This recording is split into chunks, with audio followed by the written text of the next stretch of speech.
Everyone, welcome to Invictus maths. हम exercise 2.5 का introduction कर चुके हैं। अब हम एक्सरसाइज 2.5 के क्वेश्चन करेंगे। ठीक है, 3 क्वेश्चन है, तीनों कर देंगे और आज ख़त्म कर देंगे इसे। ठीक है, हम क्वेश्चन पढ़ते हैं। A learning platform charge a fix monthly fees. एक लर्निंग प्लेटफॉर्म है, ठीक है, वो चार्ज करता है फिक्स मंथली फीस तो फिक्स कर देता है। And an additional cost per digital learning module access. ठीक है, और एक मॉड्यूल मतलब एक्स्ट्रा मॉड्यूल तुम कुछ और यूज करते हो तो उसके लिए एक्स्ट्रा चार्ज करता है वो। A student observe that when she access 10 module. एक स्टूडेंट देखती है कि अगर उसने 10 मॉड्यूल एक्सेस किया है, हर बिल वाज 400, उसका बिल आता है 400। व्हेन सी एक्सेस 14 मॉड्यूल, अगर वो 14 मॉड्यूल एक्सेस करती है तो हर बिल वाज 500, उसका बिल आता है 500। If the monthly bill y depends on the number of module access. और मंथली बिल जो वाई है, मान लेना है शुरू में ही, देखो इफ़ मंथली बिल वाई, जो मंथली बिल है y depends on the number of module access x. ये दोनों मान रखे हैं इसने, तो मैं भी पहले यही कर देता हूँ कि मान लेता हूँ। आंसर नंबर लिख लेता हूँ, आंसर नंबर 3 फर्स्ट।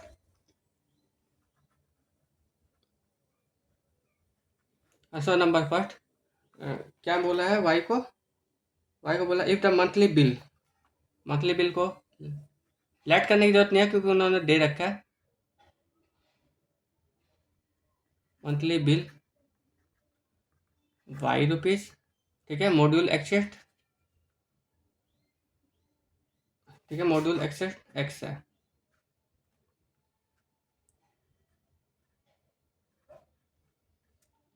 एक्सेस करेगा वो एक्स मॉड्यूल। ठीक है, तो दो कंडीशन दे रखी है, देखते हैं दोनों कंडीशन को। ठीक है, ये लीनियर इक्वेशन 2 वेरिएबल बनेगी, तो मैं यहीं पे सोल्व करना भी सिखा दूँ तुम्हें। ठीक है, पहली कंडीशन है ये देखो, वैन सी एक्सेस 10 मॉड्यूल, अगर वो एक्सेस करती है 10। अच्छा, इसको किस फॉर्म में बदलना है हमें, y equal to a x plus b के फॉर्म में। ठीक है, तो मैं एक जनरल इक्वेशन लिख लेता हूँ, y equal to a x plus b. इस फॉर्म में चेंज हो रहा है, वाई एक्स के हिसाब से चेंज हो रहा है। तो पहले में लिखा हुआ है अगर वो एक्सेस करती है 10 module, if she access 10 module, और दूसरी कंडीशन है इफ सी एक्सेस 14 मॉड्यूल। इसका मतलब कितने मॉड्यूल एक्सेस किए, 10 मॉड्यूल। इसका मतलब ये एक्स की वैल्यू दे रहा है 10 है, तो टोटल बिल उसका आ रहा है, टोटल बिल पे करना है उसे 10 मॉड्यूल में 400 रुपये। ठीक है, अगर वो मॉड्यूल एक्सेस करता है 14 तो उसको बिल देना पड़ रहा है 500 रुपीज़। देख सकते हो तुम, क्वेश्चन में लिखा हुआ है। A student observe that when she access 10 module हर bill was 400। When she accessed 14 module, her bill was 500. If the monthly bill Y depends on the number of module accessed X according to the relation, उसने ये relation दे दिया कि इसके according Y और X पे depend है, Y X पे depend है इस इक्वेशन के अकॉर्डिंग। तो इस इक्वेशन के अकॉर्डिंग ही हम सब कुछ लिखेंगे। तो मैंने इक्वेशन लिख ली पहले ही। ठीक है, पहले इक्वेशन में ये दे दिया है। ठीक है, तो पहले इक्वेशन को लिखो, y equal to a x plus b. तो यहाँ पे तुम्हें y दे रखा है 400, ए कितना है, ए मुझे निकालना है, उसने कहा फाइंड ए एंड बी ही निकालना है। तो यहाँ पे एक्स है 10, तो 10 ए लिख लूँ यहाँ पे, 10 ए प्लस में बी, ए भी निकालना है मुझे। यहाँ पे है, फिर से इक्वेशन लिखो, y equal to a x plus b, क्योंकि इसी रिलेशन में से रिलेशन बना हुआ है एक्स और वाई का। तो वाई है 500 इक्वल टू ए एक्स मतलब 14 एक्स प्लस में बी। ये देखो इसमें दो वेरिएबल, ओ सॉरी, एक्स की जगह 14 है ना, 14 ए प्लस बी।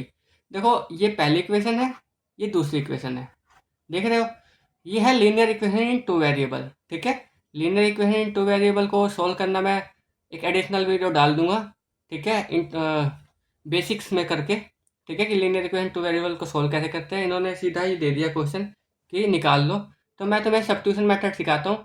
इसमें क्या होता है कि दो इक्वेशन है, किसी भी एक इक्वेशन को पकड़ो और कोई सी भी ए और बी की वैल्यू निकाल लो। तो मैं इस इक्वेशन को पकड़ता हूँ, ए की वैल्यू निकाल सकता हूँ बी की, मगर मुझे बी की इजीली कर रही है, तो बी की निकाल के यहाँ पुट कर दूंगा। ठीक है, तो मैं बी की वैल्यू निकालूँ, तो बी के पे फोकस करो। तो बी की वैल्यू होगी 400 इधर था, माइनस 10 ए।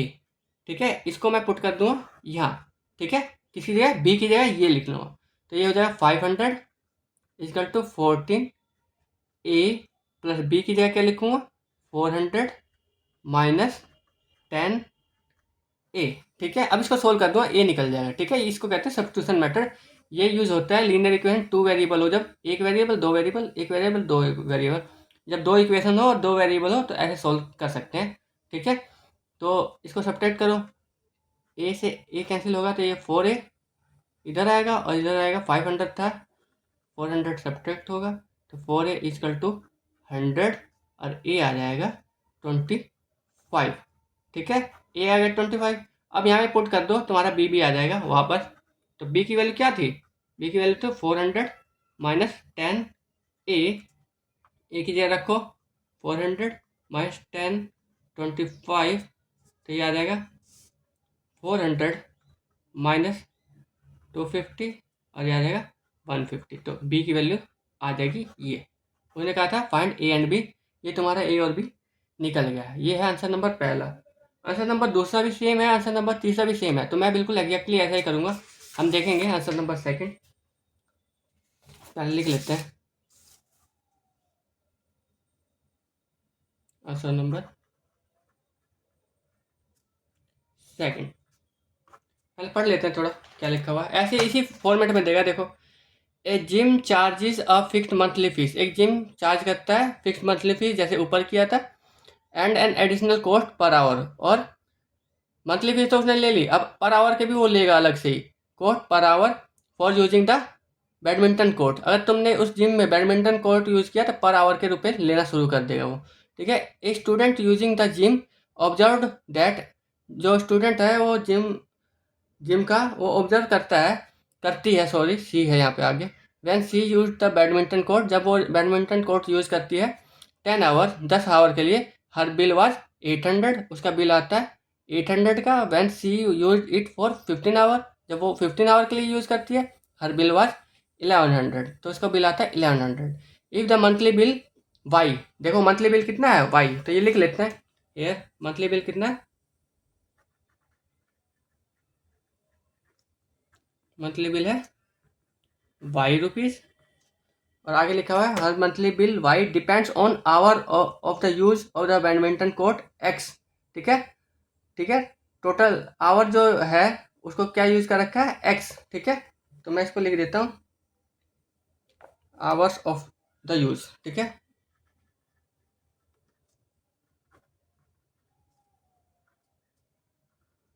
यूज है एक्स आवर, ठीक है। तो ये लिखा हुआ है according to the relation y equal to a x plus b, हमारे पास अब भी रिलेशन यही है, y equal to a x plus b, यही रिलेशन है, ठीक है।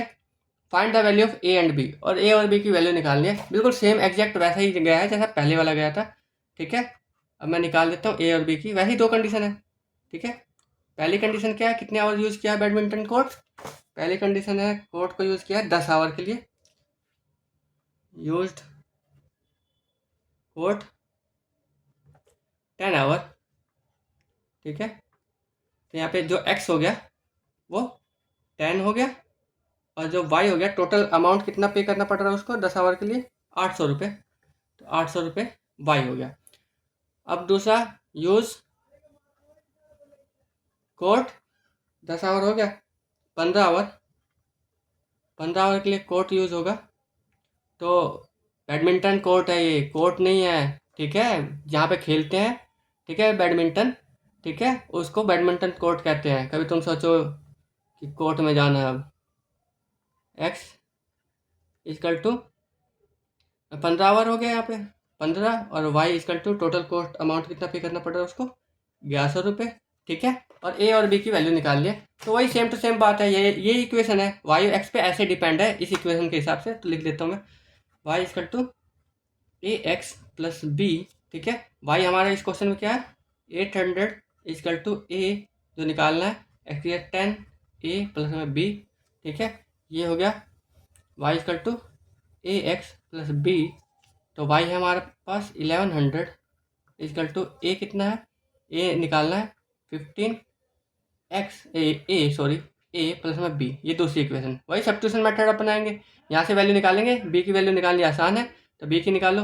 बी की वैल्यू आएगी 800 माइनस 10a, पुट कर देंगे यहाँ पे किसी जगह बी की जगह, तो यहाँ पे 1100 पहले था इक्वल टू 15a प्लस में बी की जगह 800 माइनस 10a। देखो पूरी इक्वेशन ए में आ गई है। अब ए को सोल्व कर सकते हैं, इसको इससे कैलकुलेट करो और ये इधर ले आओ, इसको इससे कैलकुलेट करोगे 5a बचेगा।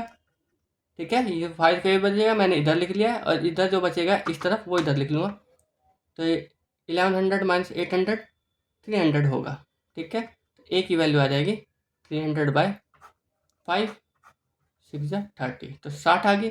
ए की वैल्यू आ गई 60, पुट करूँगा वापस यहीं पे, तो बी आ जाएगा 800 माइनस 10, ए की जगह 60, तो बी आ जाएगा 800 माइनस 600, बी आ जाएगा 200। ठीक है, ये आ गया आंसर नंबर सेकंड कंप्लीट हो गया। ए और बी की वैल्यू निकालनी थी। ठीक है, अच्छा तुम कहोगे ये इक्वेशन कहाँ से आई? ये इक्वेशन उन्होंने दे रखी है कि वाई और एक्स ऐसे डिपेंड है। वो दे देता y equal to 2x plus में वाई सी, ऐसे डिपेंड है। यहाँ पे कुछ और दे देता डी, तो हम इसको लेके चलते थे। ठीक है, और सी और डी की वैल्यू निकालते, बट उसने ये दिया है तो इसकी वैल्यू निकाल रहे हैं। ठीक है, ये आंसर हो गया सेकंड। अब हम आंसर नंबर थर्ड पे चलते हैं। उससे पहले हम पहले लिख ही देते हैं answer number third. Answer number third भी ऐसा ही है। देखो, consider the relationship between temperature measured in a degree Celsius and degree Fahrenheit. देखो, ये डिग्री सेल्सियस और डिग्री फ़ारेनहाइट दोनों टेम्परेचर की यूनिट होती है। टेम्परेचर की यूनिट का मतलब ये है कि जैसे तुम कोई सी भी दूरी है, जैसे 1 किलोमीटर है, तो ये डिस्टेंस को नापने की यूनिट है किलोमीटर, तो 1 किलोमीटर हो गया। बट इसको तुम डिस्टेंस को 1000 मीटर भी तो लिख सकते हो, तो डिस्टेंस को किलोमीटर में नाप लो, मीटर में नाप लो, सेंटीमीटर में नाप लो, मिलीमीटर में नाप लो। ठीक है, ये सारी यूनिट किसकी है? डिस्टेंस को नापने की। ऐसे ही हमारे पास टेम्परेचर को नापने की भी यूनिट होती है। टेम्परेचर को इसकी होती है degree Celsius, Fahrenheit, kelvin. Kelvin को अभी छोड़ दो। ठीक है, ये तुम्हारे में है डिग्री फ़ारेनहाइट और सॉरी डिग्री सेल्सियस और फ़ारेनहाइट। जो डॉक्टर से तुम कहते हो कि 100 डिग्री बुखार है, 101 डिग्री बुखार है, मतलब तुम्हारे शरीर का टेम्परेचर 101 डिग्री है, 100 डिग्री है, ये डिग्री सेल्सियस नहीं होता, ये होता है डिग्री फ़ारेनहाइट। ठीक है, इसमें तुम्हारा जो नॉर्मल टेम्परेचर होना चाहिए बॉडी का 98 डिग्री फ़ारेनहाइट के करीब होना चाहिए, लगभग। इससे आगे पीछे थोड़ा पॉइंटों में ले लो। और डिग्री सेल्सियस में तुम बॉडी का टेम्परेचर देखोगे तो लगभग 37 डिग्री सेल्सियस में नापोगे। ठीक है, तो जो डॉक्टर तुम्हें बताते हैं नाप के, वो फ़ारेनहाइट में बताते हैं कि तुम्हें 100 बुखार है, 101 बुखार है, 99 बुखार है। ठीक है, वो फ़ारेनहाइट में ही बताते हैं, क्योंकि 100 में तो उबलने लगेगा, तुम्हारा ब्लड उबलने होने लगता है। ठीक है, तो वो फ़ारेनहाइट में बताते हैं। 98 नॉर्मल होता है, 2 डिग्री पे ही तुम्हें बुखार चढ़ जाता है, या 1 डिग्री पे ही बुखार चढ़ जाता है। और डिग्री सेल्सियस में बताता है वो तो 37 के करीब कुछ बताता है। तो दोनों में कुछ रिलेशन होता है। जैसे रिलेशन होता है 1 मीटर में होता है 100 सेंटीमीटर, तो ये रिलेशन है मीटर और सेंटीमीटर का। ऐसे ही डिग्री फ़ारेनहाइट और सेल्सियस में रिलेशन होता है, उसी के बारे में डिस्कशन है यहाँ। अब क्वेश्चन पढ़ते हैं। Consider the relationship between temperature measured in degree Celsius and degree Fahrenheit. इन दोनों का रिलेशन है। आगे पूछा हुआ है विच इज गिवन बाय। देखो, गिवन है कि जो डिग्री सेल्सियस है बराबर है, लिख लेता हूँ, जो डिग्री सेल्सियस है वो बराबर है ए डिग्री फ़ारेनहाइट प्लस में बी। इसी के हिसाब से चलना है हमें। ठीक है, 2 कंडीशन फिर से दे देगा और A B he निकलवाएगा।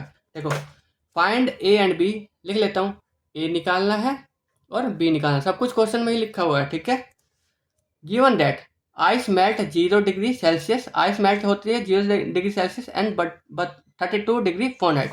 Ice melt होती है, एक कंडीशन दे दी कि आइस मेल्ट होती है, आइस मेल्ट होती है,